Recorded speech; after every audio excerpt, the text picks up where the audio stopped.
기도하고 말씀 보겠습니다. 기도하시겠습니다. 하나님, 오늘 저희들이 같이 모였습니다. 모여서 하나님을 찬양하고자 합니다. 이 시간 드리는 예배가 나를 만족시키는 예배가 아니라 정말 하나님을 기쁘게 하는 예배가 될 수 있도록 저희들의 마음을 하나님께 향할 수 있도록 저희들의 마음을 인도하시길 바라고 원합니다.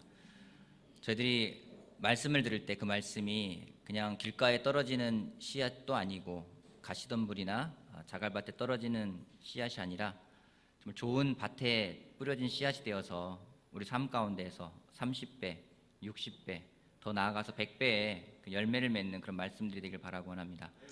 저희들의 생각들을 말씀에 집중할 수 있는 생각으로 만들어 주시고 오로지 예수 그리스도만을 기억하고 그분을 바라볼 수 있는 그런 시간이 될 수 있도록 다시 한번 인도하시길 바랍니다. 감사하며 예수님의 이름으로 기도했습니다. 아멘. 우리 고린도전서 7장 말씀을 같이 보겠습니다. 고린도전서 7장. 여러분, 이런 말이 있습니다. 오늘 틴들이 몇 명 있어가지고 제가 설교를 좀 더 쉽게 해야 될 것 같아요. 이런 말이 있습니다. 혼자 살면 외롭고 둘이 살면 괴롭다. 여러분은 외로움을 택하시겠습니까? 괴로움을 택하시겠습니까?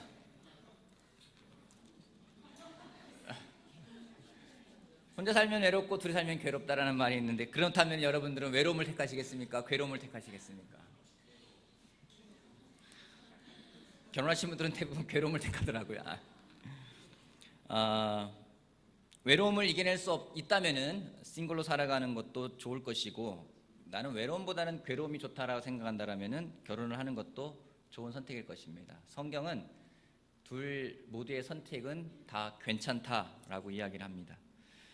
고린도전서 7장을 딱 떠올리게 될 때 우리는 딱 떠오르는 단어는 결혼이라는 단어가 떠오르게 됩니다.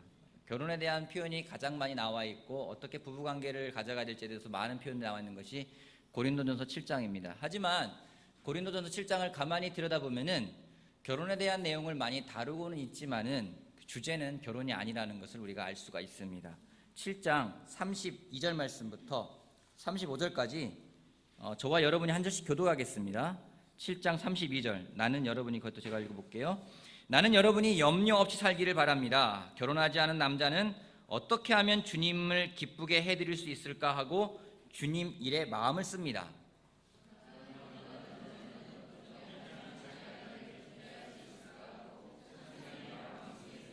마음이 나뉘어 있습니다. 결혼하지 않은 여자나 처녀는 몸과 영을 거룩하게 하고 주님의 일에 마음을 쓰지만 결혼한 여자는 어떻게 하면 남편을 기쁘게 할 수 있을까 하고 세상 일에 마음을 씁니다.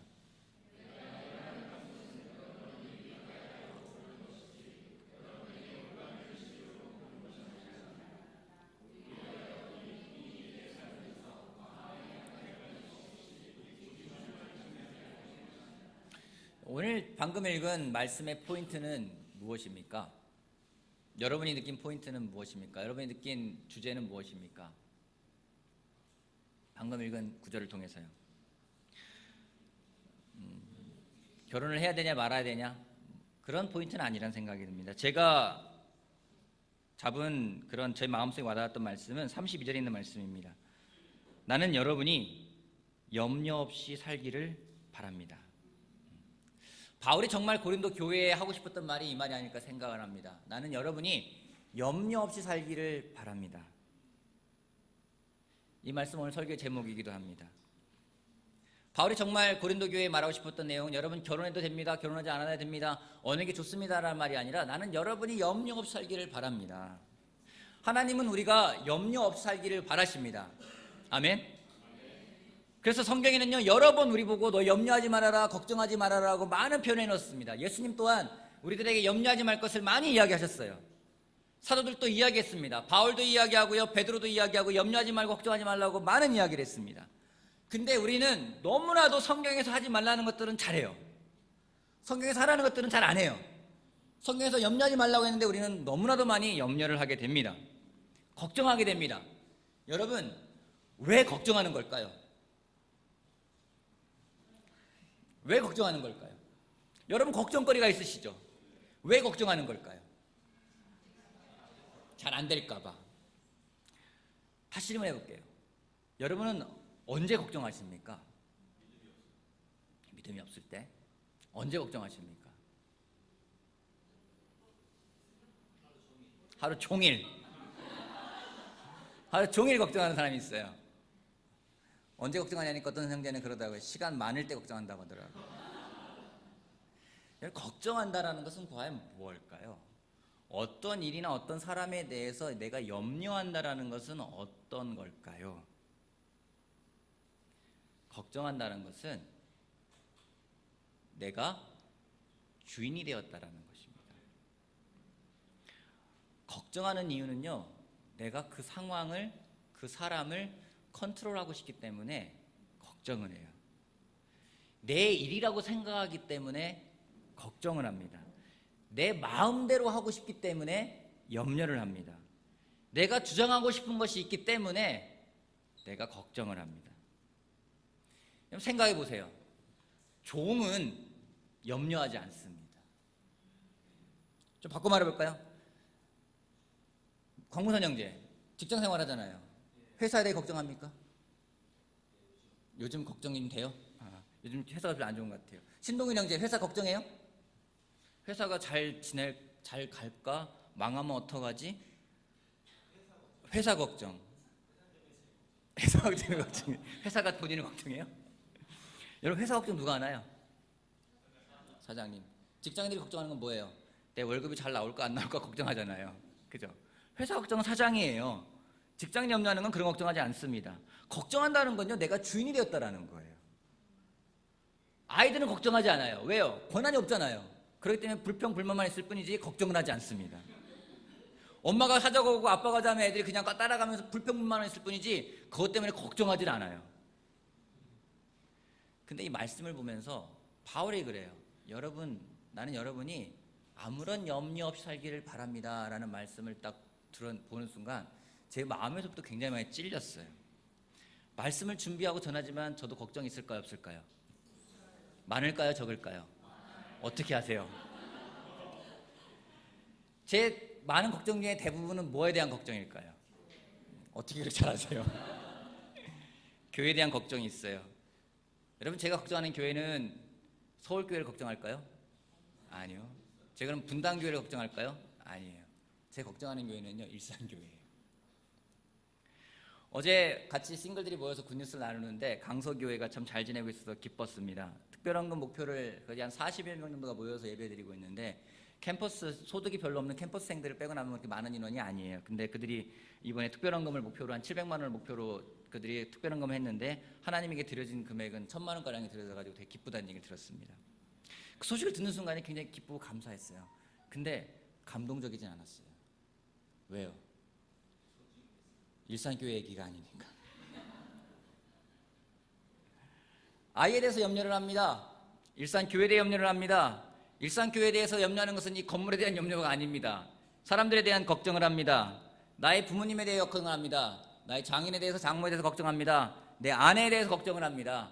제 걱정이 많은 걸 보면서 마음에 찔리는 건 뭐냐면요, 어느덧 내가 그들의 주인이 되어버렸구나. 그들이 내 소유가 되기를 바라는구나. 내가 조종하고 싶어 하는구나. 그런 마음이 있음을 보게 되었습니다. 걱정을 하게 된다는 것은 그 일과 그 사람에 대한 주권이 누구에게 있느냐의 차이라는 생각을 하게 되었습니다. 주권이 하나님에게 있다면 우리는 걱정하지 않고요, 걱정 대신에 기도를 할 겁니다. 같은 기도지만은 주권이 나에게 있는 기도는요 또 달라집니다. 이 부분 나중에 다시 이야기하도록 할게요. 많은 염려를 하는 우리들에게 성경은요, 너희들 염려하지 말라고 그래요. 아무런 염려도 하지 말래요. 왜 염려하지 말라고 하는 걸까요? 주님이 책임지시니까 왜 염려하지 말라는 걸까요? 생각해본 적 없으세요? 아니, 나는 염려가 되는데 성경에서는 염려하지 말래요. 또 나는 왜 염려하지 말라는 걸 염려하는 걸까? 왜 염려하지 말라고 했을까요? 염려도 바뀌지 않으니까. 또요, 하나님이 준비해 놓으셨으니까. 또요, 왜 염려하지 말라고 한 걸까요?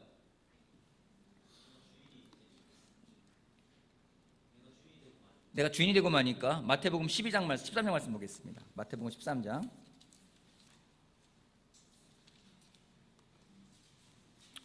마태복음 13장 22절 말씀 제가 읽어보겠습니다. 마태복음 13장 22절. 또 가시덤불 속에 뿌려진 씨는 이런 사람들이라. 그는 말씀을 듣기는 하지만 세상의 염려와 재물의 유혹이 말씀을 막아 열매를 맺지 못한다.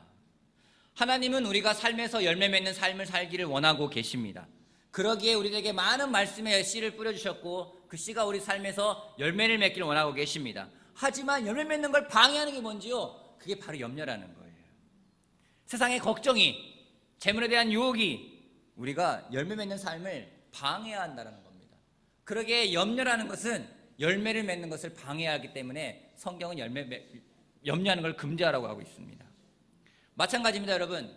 관계에서 열매를 맺고 싶어요.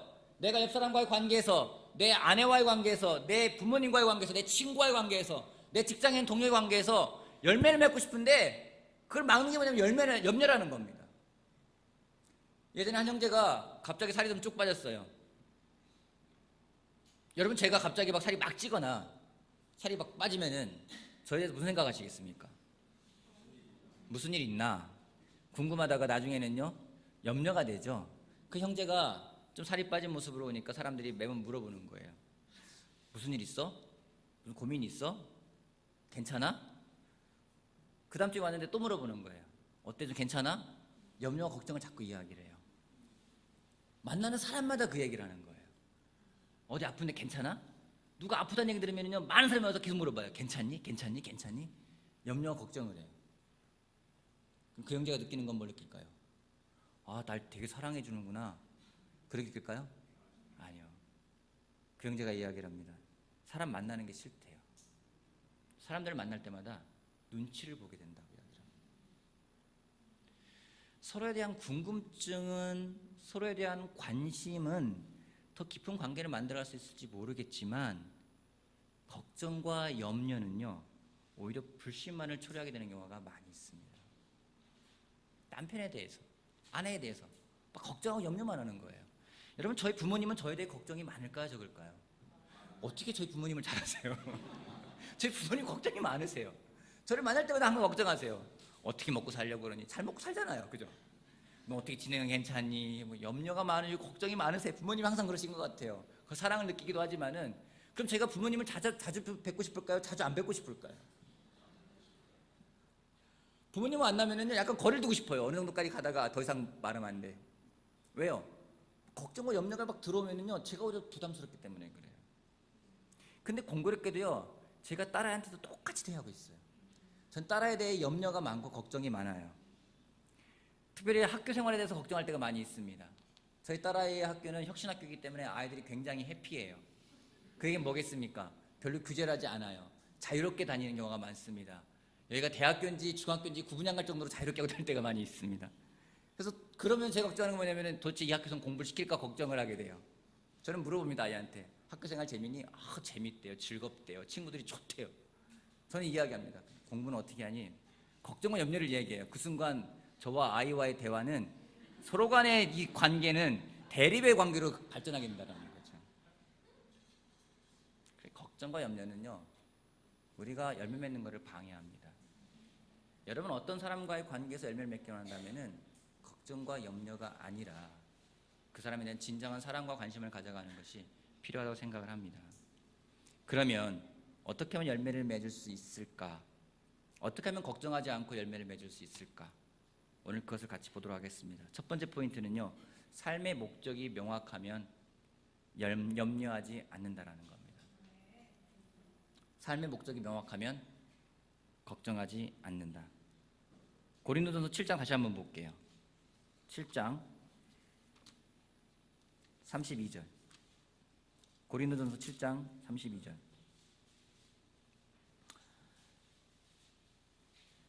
나는 여러분이 염려 없이 살기를 바랍니다.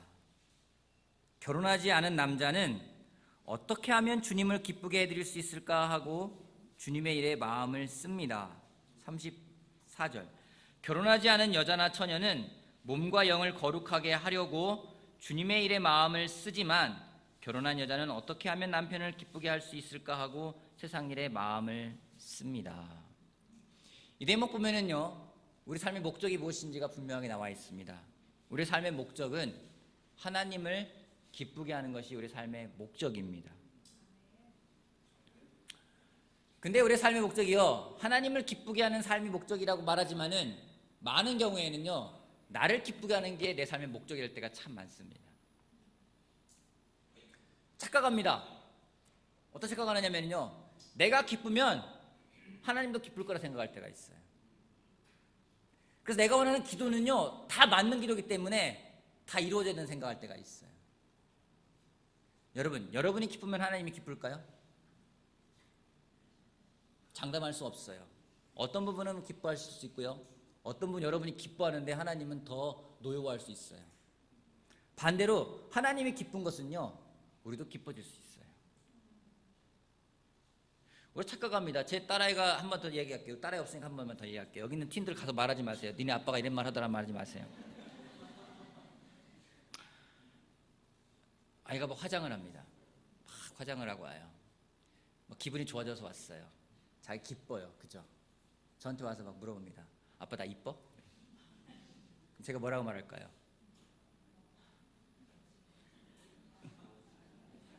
제가 분명히 말합니다. 하나도 안 예뻐.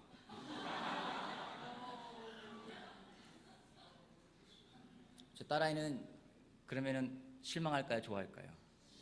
실망해요. 근데 하나님과 함께도 그럴 때가 있어요. 제가 막 준비해가지고 와서 하나님 기쁘시죠? 하나님이 아니 하나도 안 기뻐. 왜요? 기쁘잖아요. 내가 기쁜데. 우리 그럴 때가 있어요. 우리 삶의 목적이 하나님을 기쁘게 하게 하는 게 목적이 돼야 되는데 많은 경우에 내가 기뻐지기를 원해요. 내 삶의 목적이 나를 기쁘게 하는 삶을 살아갈 때가 참 많습니다. 그러다 보니까요, 사람들의 눈치를 보게 되고요, 삶에서 자신감도 없어집니다. 신약 성경 인물 가운데 많은 영향을 끼친 사람 가운데 한 사람이 바로 바울입니다. 바울은 그의 삶의 목적이 무엇인지가 아주 명확한 사람이에요. 그러기에 그는요 항상 당당했습니다. 자신감이 있었습니다. 어느 정도로 당당했습니까? 여러분 모두가 다 나처럼 되길 원합니다라고 말할 정도로 그는 당당한 마음을 가지고 살았던 사람들이에요. 왜요? 삶의 목적이 명확하기 때문에요. 하나님을 기쁘게 하는 삶의 목적이라는 것이 명확하기에 그 누구에게도 주저하지 않고 그의 믿음과 확신을 나눌 수 있었습니다. 오늘 여러분의 삶의 목적은 무엇입니까? 누구를 기쁘게 하는 것이 여러분 삶의 목적입니까? 옆에 있는 사람을 기쁘게 하는 것, 여러분의 직장 상사를 기쁘게 하는 것, 그것이 여러분 삶의 목적이라면은 여러분은 걱정과 염려 속에 살아갈 수밖에 없을 겁니다. 하지만 하나님을 기쁘게 하는 것이라면은요, 우리의 삶은 염려와 걱정이 아니라 감사가 넘칠 거라 저는 확신을 합니다. 삶의 목적이 명확하다는 것은요, 내 삶의 주인이 누군지도 명확하게 알고 있다라는 겁니다. 우리 삶의 주인은 하나님이십니다. 하지만 세상을 살아가면서 처음에는 하나님으로 시작하는지 모르겠지만은 때론 제자로 살아가면서도 듣는 게 많아지고 보는 게 많아지고 배운 게 많아지면서 점점 삶의 주인이 내가 되어버릴 때가 참 많습니다. 그러게 예전에 하지 않았던 걱정들을 막 하게 돼요. 어릴 땐 전혀 하지 않았던 걱정들을 커가면서 하게 됩니다. 내가 주인이 되었기 때문에요. 내가 할 수 있다 생각하기 때문에요. 내가 책임져야 되겠다는 생각이 들어올 때 걱정하기 시작을 하게 됩니다. 그런 삶으로부터 벗어나기 위해서는 우리가 주님께 맡기는 연습을 자꾸 해야 됩니다. 그것이 바로 기도라는 겁니다. 근데 기도라면서도 참 많은 걸 느끼게 됩니다. 우리 빌립보서 4장 말씀 같이 보겠습니다. 빌립보서 4장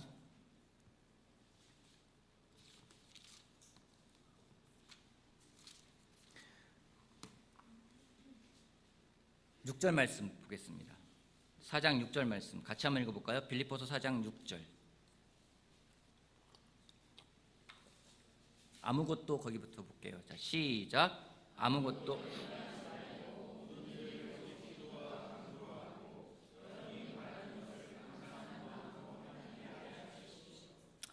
어젯밤에 밖에 나가서 기도를 하면서 이 말씀이 떠올랐어요. 설교 준비를 하면서 다시 한번 보면서 아무것도 염려하지 말고 오직 모든 일을 기도와 간구로 하고 여러분이 바라는 것을 감사하는 마음으로 하나님께 아뢰십시오. 아무것도 염려하지 말래요. 대신에 기도와 간구를 하래요. 그러면서 내가 바라는 것을 감사하는 마음으로 하나님께 아뢰래요. 이 말씀을 되게 묵상해 봤어요. 감사하는 마음으로 내 필요로 하는 것들을 아뢰는다? 감사하는 마음으로 내가 하나님께 기도를 드린다? 어떤 걸까요? 어떻게 하는 게 감사하며 드리는 걸까? 생각을 하면서 떠올랐던 게 옛날 사극이 떠올랐어요. 한 신하가 왕에게 갑니다. 자기의 필요한 것들을 아뢰입니다. 어떻게 아뢰나요? 떳떳하게 왕이시여! 막 이렇게 하나요? 아니죠. 가서 겸손하게 무릎을 꿇고 왕에게 자기가 필요한 것들을 아뢰입니다. 어떻게 해요? 감사하게 해요. 감사하게 아뢰요. 그리고 왕이 그 요청을 들어줍니다. 그럼 거기에 뭐라고 반응을 합니까? 성은이 망극하여이다. 뭐 성은이 하여와 같사옵니다 하면서 뭔가 거기에 대해서 또 감사함을 또 표현해요. 제가 돌아봤습니다. 제가 지난주에 설교를 한 다음에 매일같이 하루에 1시간 이상씩 기도하겠다 결정을 하고 지금 계속 하고 있습니다.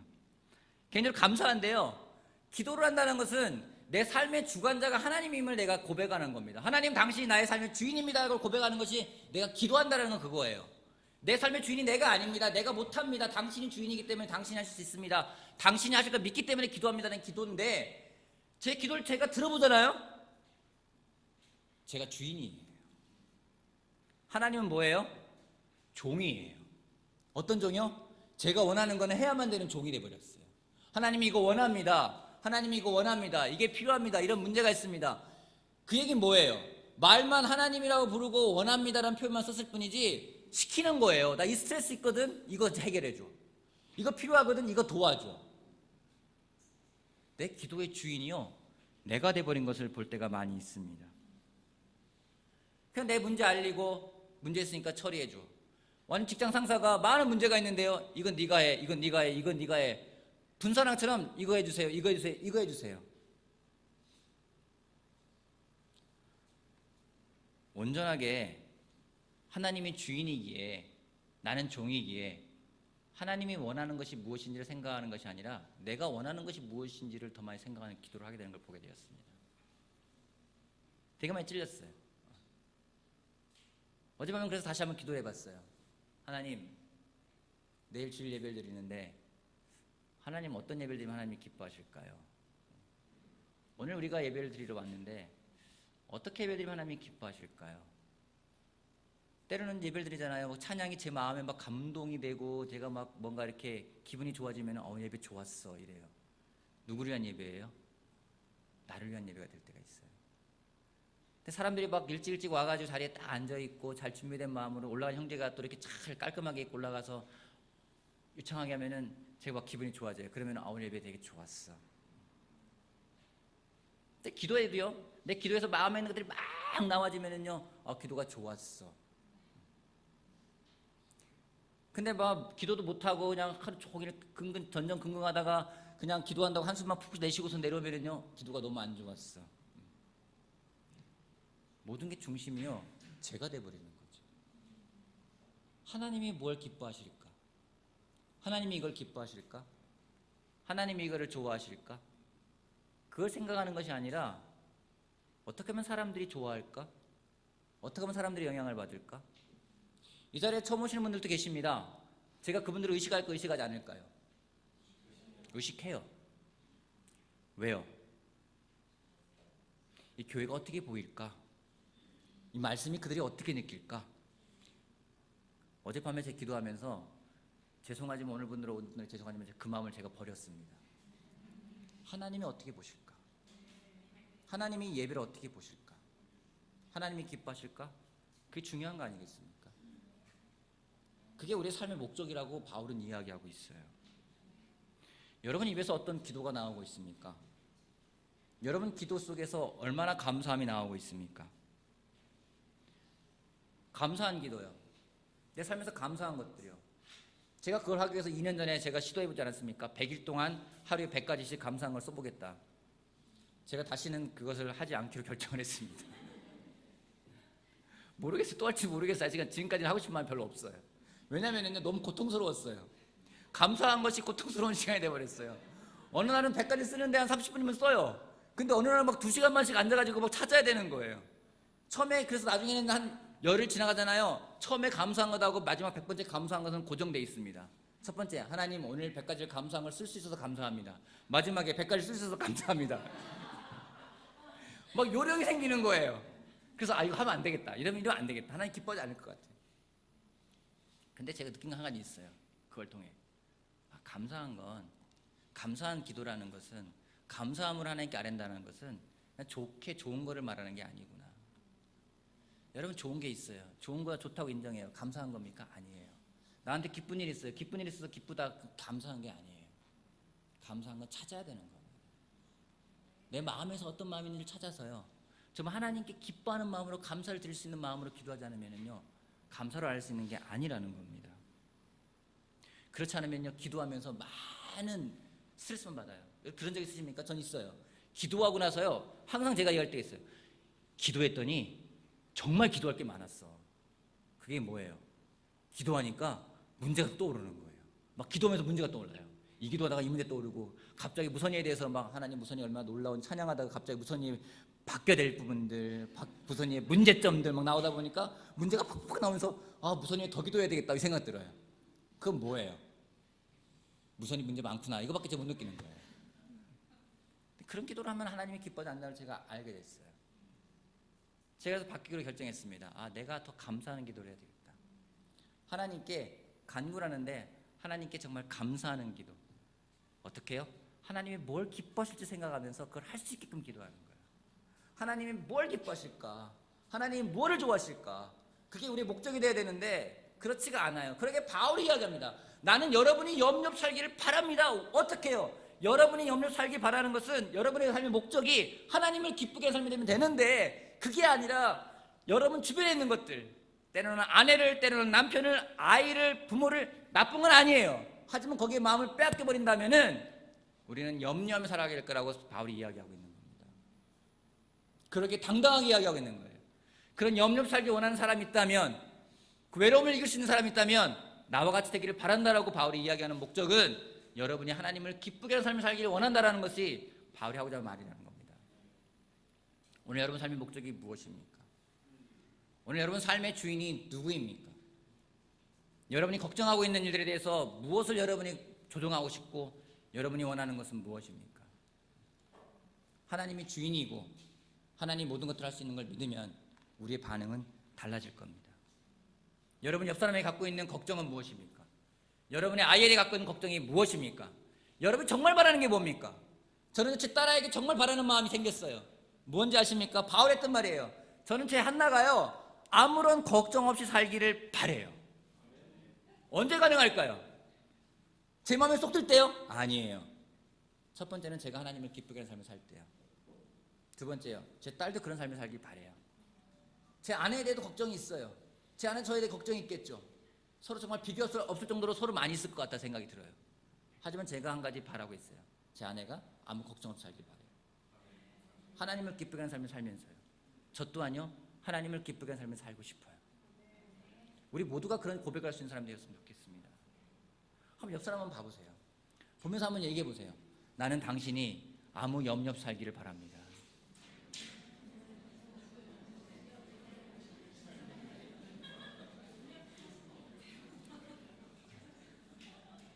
우리들 가운데 이런 고백이 더 많이 나오길 바랍니다.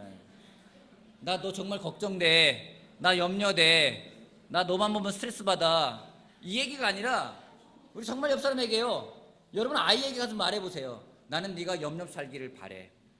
어떻게? 하나님을 기쁘게 하는 삶을 통해서 주님 안에서 염려를 내려놓고 걱정을 내려놓고 정말 주인이 되시는 그 하나님을 붙들고 우리의 필요한 것들을 기도와 간구로 감사하는 마음으로 아뢰면서 하나님을 기쁘게 하는 삶을 살아가는 여러분 한 분 한 분이 되길 바라면서 말씀 마치겠습니다.